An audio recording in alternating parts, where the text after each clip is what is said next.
Hello friends, welcome to my YouTube channel. चलिए start करते हैं। हिंदी का प्रैक्टिस सेट नंबर 2 है। आप लोग तैयारी जम के करिए। एग्जाम जो है नवंबर में हो जाएगा, फिक्स है नवंबर में होना, क्योंकि दिसंबर में तो यार कहीं पे कोई डेट भी खाली नहीं है, तो नवंबर में फिक्स है। थर्ड वीक नहीं तो फोर्थ वीक में नवंबर में एग्जाम होना फिक्स है। ठीक है, चलिए पहला क्वेश्चन लेते हैं। पहला क्वेश्चन कह रहा है अर्ध विपरीत स्वर है, बड़ा ऊ है, ए है, आ है और ए है, कौन सा हो जाएगा? तो इसमें आपका ऑप्शन नंबर 20 द राइट हो जाएगा, ए है। ठीक है, अब ये जान लीजिए अर्ध विपरीत स्वर किसको कहते हैं? जिसमें उच्चारण करते समय मुख द्वार जो है आधा खुलता है, उसे अर्ध विपरीत कहते हैं। और अर्ध समृद्ध जो कहते हैं, जिसमें मुख द्वार जो है आधा बंद रहता है। अब विपरीत स्वर किसको कहते हैं? जिसमें मुख द्वार पूरा खुलता है। अब विपरीत स्वर के उदाहरण देख लेते हैं। इसमें बड़ा होता है, क्या होता है? विपरीत स्वर का बड़ा हो जाएगा। और आपका अर्ध समृद्ध में जो है ए आते हैं और ओ आते हैं। ठीक, अगला क्या कह रहा है? समृद्ध में क्या कौन सा होता है? छोटी होती है, बड़ी होती है और छोटा वो होता है, बड़ा वो होता है। ये कौन सा हो गया? ये समृद्ध स्वर हो गए, समविपरीत हो गए। ठीक, नेक्स्ट चलते हैं, अगला देख लेते हैं। अगला कह रहा है निम्नलिखित में से कौन सी वर्तनी सही है? दूसरा आपको कह रहा है कौतूहल होता है या कौतूहल होता है या कौतूहल होता है या कुतूहल होता है, कौन सा हो जाएगा बताइए? इसमें वर्तनी की दृष्टि से आपका option number C is the right हो जाएगा, कौतूहल होता है। ठीक है, अगला क्वेश्चन कह रहा है शुद्ध वर्तनी वाले शब्द का चयन कीजिए, बताइए कौन सा हो जाएगा? इसमें कौन सा सही हो जाएगा? इसमें आपका option number D is the right हो जाएगा, ध्यान दीजिएगा। दीदी पैमान हो जाएगा। अगला क्वेश्चन है, नेक्स्ट क्वेश्चन आपका कह रहा है निम्नलिखित में से संज्ञा की दृष्टि से असंगत युग में आपको पहचानना है। असंगत युग में कौन सा है? बंदर जातिवाचक है, मोटाई भाववाचक है, नेपाल व्यक्तिवाचक है और घेरा क्या है? जातिवाचक है। असंगत युग में छाटना है, बताइए चौथे का। तो इसमें आपका हो जाएगा option number D is the right हो जाएगा, घेरा जातिवाचक, ये सब असंगत है। जातिवाचक संज्ञा की दृष्टि से जो है घेरा असंगत है, यही आप ध्यान रखेंगे। ठीक है, बाकी बंदर तो जातिवाचक, नेपाल ये है व्यक्तिवाचक, मोटाई भाववाचक होते हैं। अगले क्वेश्चन पे चलते हैं। निम्नलिखित क्रिया के किस रूप में कर्ता के अनुसार लिंग परिवर्तन नहीं होता? ऑप्शन ए आपका कह रहा है भविष्य कालिक क्रिया में होता है, पूर्वकालिक भूतकालिक क्रिया में होता है, आज्ञार्थक में होता है या वर्तमान कालिक में होता है, बताइए कौन सा सही हो जाएगा? तो आपको पांचवें का option number be the right हो जाएगा, भूतकालिक रूप में लिंग जो है परिवर्तित नहीं होता, ये आप ध्यान रखेंगे। छठवें पे चलते हैं। छठवा देख लेते हैं क्या कह रहा है। छठवा कह रहा है दिए गए वाक्य का काल ज्ञात कीजिए। गाय घास चर कर चली गई, क्या है भैया? पहला आपका वर्तमान कह रहा है, भूत है या भविष्य है या प्राचीन काल है, कौन सा हो जाएगा? तो आपका चली गई, ध्यान दीजिएगा। तो जाहिर सी बात है यार भूतकाल होगा। ठीक है, नेक्स्ट चलते हैं, अगला देख लेते हैं। सातवां कह रहा है आपसे बात जुड़वा शब्द में कौन सा उपसर्ग है, बताइए। बात है या आ है या जुड़वा है या बा है, कौन सा इसमें सही हो जाएगा? तो आपका option number B is the right हो जाएगा, बा। इसमें बा उपसर्ग आपका लग जाएगा तो तजुर्बा केवल बचेगा। मूल शब्द क्या बचेगा भैया? तजुर्बा। तो इसमें जाहिर सी बात है बा जो है उपसर्ग लग जाएगा। नेक्स्ट पे अगला क्वेश्चन क्या कह रहा है अनिवार्य शब्द का विलोम शब्द है। अनिवार्य क्या विलोम शब्द है? जरूर है, मतलब जरूरी है, पसंद है, वैकल्पिक है, गैर जरूरी है, बताइए कौन सा हो जाएगा? ये आपका option number B is the right हो जाएगा, वैकल्पिक है। ठीक है, अगला क्वेश्चन देख लेते हैं। अगला क्वेश्चन क्या कह रहा है निम्नलिखित में से कौन सा शब्द प्रभावी का विलोम नहीं है?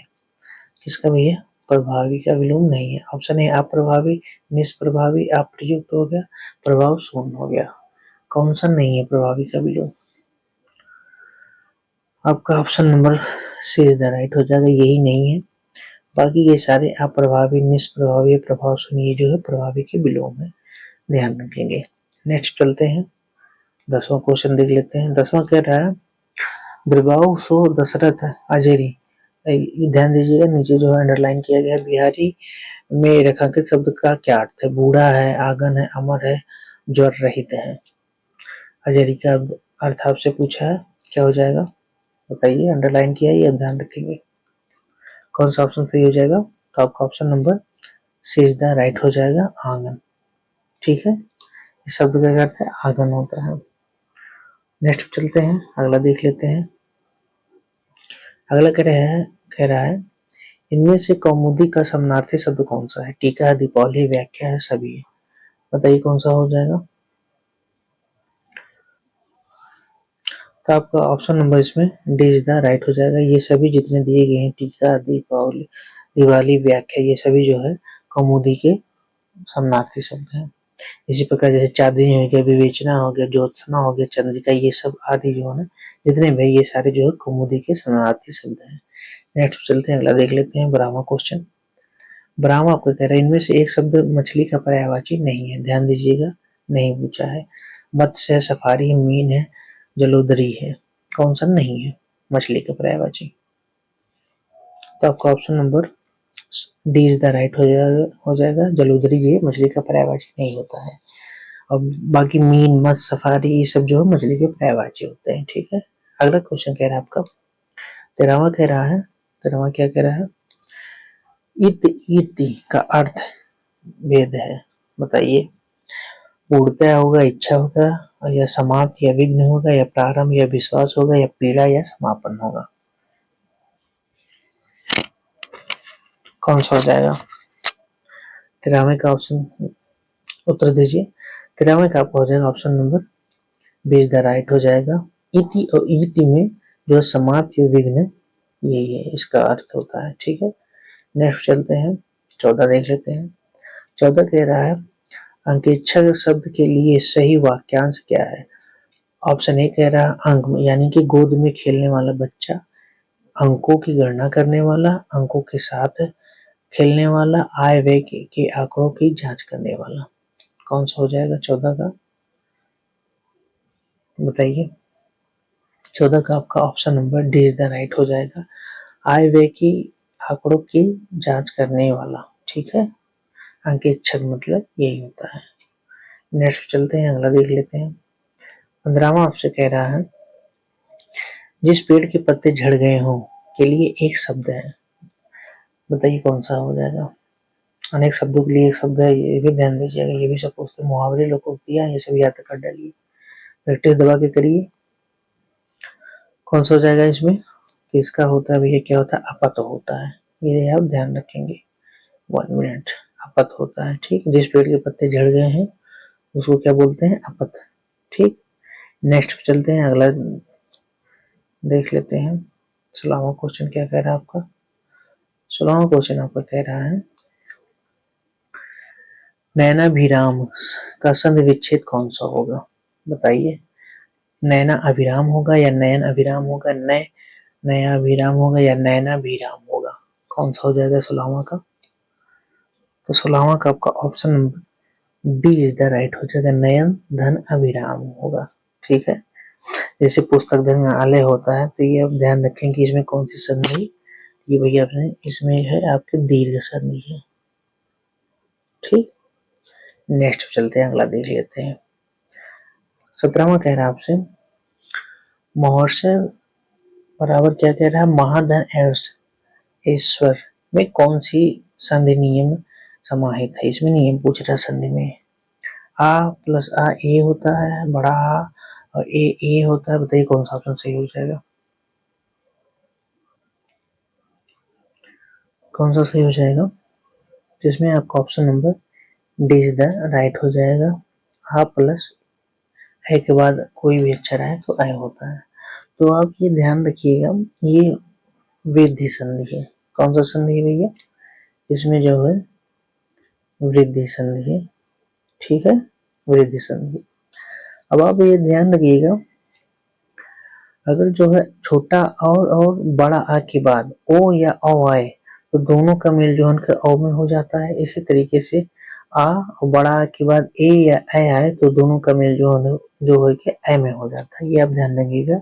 वृद्ध संधि का यही नियम है। नेक्स्ट चलते हैं अगला। प्रतिक्षण शब्द में कौन सा समास है? इसमें समास पूछा गया है। प्रतिक्षण में बहुव्रीहि है, अव्ययी भाव है, कर्मधारय है, दिगु है। अभी हमने पिछले वीडियो में बताया था जहाँ पे प्रति यथा हर्बे अधियावत, तो वहां पे कौन सा हो जाएगा? आंख मूंद के आप अव्ययी भाव समास मार दीजिएगा, तो इसमें कौन सा हो जाएगा? आपका ऑप्शन नंबर 20 द राइट हो जाएगा, अव्ययी भाव समास है। ठीक, नेक्स्ट चलते हैं, अगला देख लेते हैं। अगला कह रहा है आपका परीक्षा केंद्र में इनमें से कौन सा समास है? परीक्षा केंद्र में समास पूछा है, अपादान है, अधिकरण, तत्पुरुष है, संप्रदान, तत्पुरुष, इनमें से कोई नहीं। बताइए कौन सा हो जाएगा?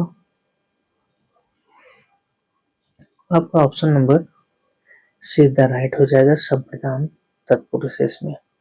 परीक्षा केंद्र अर्थात क्या हो जाएगा? परीक्षा के लिए केंद्र, जैसे हम लोग लिखते हैं युद्ध अभ्यास, तो युद्ध के लिए अभ्यास, ये भी जो है कौन सा हो जाएगा? आपका संप्रदान तत्पुरुष हो जाएगा। ठीक, नेक्स्ट चलते हैं, अगला देख लेते हैं। अगला कह रहा है हृदय में मूल रूप से विद्यमान रहने वाले भाव को क्या कहते हैं? क्या संज्ञा दी जाती है? अच्छा, आपका ऑप्शन है अनुभाव, विभाव, अस्थाई भाव, संचारी भाव। हृदय में मूल रूप से विद्यमान रहने वाले भाव को क्या संज्ञा दी जाती है? आपका option number C is the right हो जाएगा, अस्थाई भाव। ठीक है, थोड़ा सा आप ध्यान दे देंगे। रस जैसे श्रृंगार रस का स्थायी भाव रति होता है, रौद्र का क्रोध होता है, विभत्स रस का जुगुप्सा होता है, वीर रस का उत्साह होता है, शांत का निर्वेद होता है, और हास्य रस का हास होता है, करुण का शोक होता है, भयानक का भय होता है, अद्भुत का विस्मय आदि होता है। इतना हम ध्यान रखेंगे। ठीक है, रिकॉल कर लीजिएगा। नेक्स्ट चलते हैं, अगला देख लेते हैं। अगला कह रहा है इनमें से जो अनुप्रास अलंकार का लक्षण ना हो उसे छांटिए। अच्छा, पहला क्या कह रहा है? पहले कह रहा है शब्द के प्रारंभ अथवा अंत में वर्णों की आवृत्ति एक या अनेक वर्णों की क्रमानुसार आवृत्ति और पंक्ति की संपूर्णतः आवृत्ति एक ही उच्चारण स्थान में बोले जाने वाले वर्णों की आवृत्ति। कौन सा ऑप्शन सही हो जाएगा? 21 का आपका option number C is the right हो जाएगा, सी, पंक्ति की संपूर्णतः आवृत्ति। ठीक है, नेक्स्ट पे चलते हैं, अगला देख लेते हैं। घर का जोगी जोगड़ा, ये क्या है भैया? घर का जोगी जोगड़ा, गृहस्थ, गृहस्थ कभी योगी नहीं हो सकता, सच्ची साधना गृहस्थ ही करता है, निकटवर्ती व्यक्ति उपेक्षित रहता है, घर में ढोंग नहीं छिप सकता। बताइए कौन सा ऑप्शन सही है? 22 का आपका option number see the right हो जाएगा, निकटवर्ती व्यक्ति जो है उपेक्षित रहता है। अच्छा, आपका ये भैया आ गया, ये आपका पैराग्राफ आ गया, आप लोग पॉज करके पढ़ लीजिएगा, उसके बाद जो है आप लोग उत्तर दीजिएगा। थोड़ा सा पढ़ देते हैं। पुराणों में देखा गया है कि तप देवता करते हैं और राक्षस भी, जिस किसी के कुछ भी सिद्ध प्राप्त करनी है तप किए बिना कोई चारा नहीं। इसमें उनकी नीयत अगर सात्विक रही तो उसका और दुनिया का भला होता है, अगर उसकी नीयत बुरी हो तो वह सारी दुनिया का नाश भी कर सकता है। मनुष्य ने एटम बम, हाइड्रोजन बम जैसे अस्त्र तैयार किए, यह सब मनुष्य की तपस्या का ही फल है। इस आसुरी तपस्या से दुनिया को तो नुकसान होता ही है, लेकिन ऐसी तपस्या करने वाला स्वयं आत्मनाश की तैयारी करता है। अब आपका क्वेश्चन इसमें से पूछ रहा है कोई चारा नहीं है, तात्पर्य से क्या अर्थ है? आपका ऑप्शन पहला कह रहा है कई रास्ते होना, दूसरा रास्ता ना होना, सही रास्ता होना, उपयुक्त में से कोई नहीं। कौन सा हो जाएगा? 23 का आपका ऑप्शन नंबर 20 द राइट हो जाएगा, कोई दूसरा रास्ता नहीं है। ठीक है, आपका नेक्स्ट क्वेश्चन कह रहा है नियत से तात्पर्य है। नियत से क्या तात्पर्य है? 24वां देखिए, इरादा, अनिश्चय, सोच, उपयुक्त में से कोई नहीं। तो ये हो जाएगा आपका नियत मीन्स क्या होता है? इरादा। हमारा नियत है कि आप लोग एग्जाम में सफल हो, मतलब हमारा इरादा है कि आप लोग इस बार धुआंधार उड़ा दें एग्जाम। नेक्स्ट चलते हैं, अगला है सात्विक नियत से क्या तात्पर्य है? बताइए कौन सा हो जाएगा? दुनियादारी, दुनिया का भला, दुनिया का बुरा, इनमें से कोई नहीं। लास्ट क्वेश्चन है भैया, आप लोग प्लीज चैनल को सब्सक्राइब कर दीजिए और प्रैक्टिस डेली करिए। आइए, प्रैक्टिस तो हम यार करवा ही रहे हैं। 30 प्रैक्टिस सेट आप करवाएंगे टोटल, ठीक है। कौन सा हो जाएगा इसमें आपका option number see the right हो जाएगा, दुनिया का भला, सात्विक नियत मतलब दुनिया का भला। चलिए ठीक है, मिलते हैं। चैनल को सब्सक्राइब कर दीजिए, दोस्तों में शेयर भी कर दीजिए, ठीक है। थैंक यू, कल मिलते हैं फिर।